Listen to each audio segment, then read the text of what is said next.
And today, after robbing us, they say they pretend to love Africans, right? But Africans find it, even government officials find it difficult to even obtain a visa to go there. Government officials have to be fingerprinted as if they are criminals. And then they stand and say, oh, we care about Africa. When anybody who talks about immigration, first of all, is talking about Africans. It's not any other person.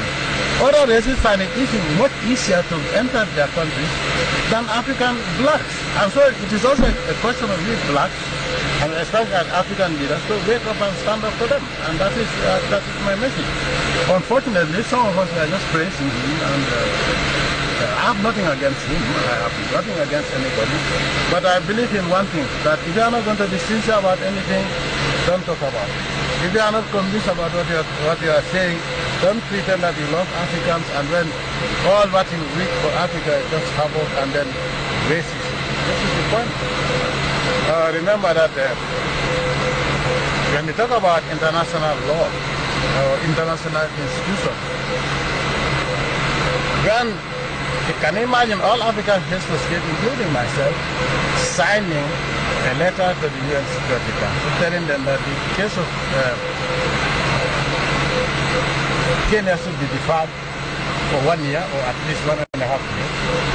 Guess what we got as a response? No. And who are those who said no? Those who are talking loud about human rights and the ICC are not even signatories to the ICC charter.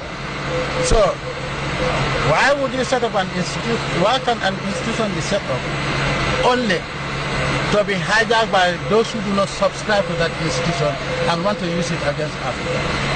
But you know, before we signed off that letter, I told them, unless we send them a clear message, they are going to take us for a ride. Nobody listened to me. Oh, we don't want a confrontation. I would rather have a confrontation than be insulted. After all, we are not a minority in this world.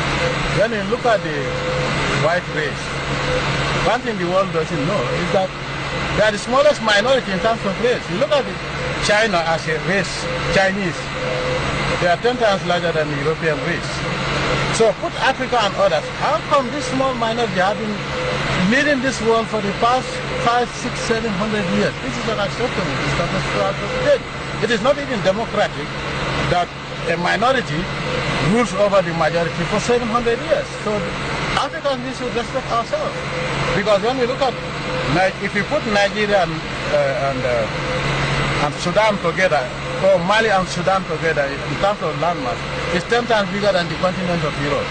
And up to today, we are bound down to Europe. This is unacceptable. I'm not a racist, but I will not accept nonsense from anybody. Gambia can be small, but we are not small people. We are all human beings, irrespective of the size of the country or the economic situation of the country. But look at it. Did you ever wonder why they are a minority? You take the Indian population, add it to the Chinese population, they are 100 times or 1,000 times larger than the entire white race in this world. And then they have been ruling for a very long time. Time has come for real democracy to exist. At least let each continent rule itself. Let each race rule itself. Let each race keep to their natural resources. You know, but it's of course also really Africans. They use some of you to castigate African government because you want a visa to go there. And they go there and say, do what? When you are old, you end up being homeless. Now, coming back to poverty. There isn't a single country in this whole world where we don't have poor people. But thanks for God, in the Gambia, we are classified as the poorest. But my people don't sleep outside, and my people they are not homeless. Gambians are not homeless, even foreigners are not homeless. No person, except madmen, is from the garbage, from the trash bins. So poverty by whose standards? You cannot judge me by your standards. The climatic conditions are different. Where I came from, France, I dare not stand outside with all ladies talking to you. So the climatic conditions are different, so don't judge people by your standards. It is even on demographic. So when they say, oh, massive poverty in the Gambia, and Yahya Jammeh is spending 1 million to celebrate his birthday, whose father's million is that? I think you have so much about the Gambian people. Bring what you have taken from us, plus 25%, and see who's going to beg who. But at least in the Gambia, I have not seen a homeless Gambian. I have not seen a Gambian die of starvation. And I have not seen a sane Gambian eating from the trash bin.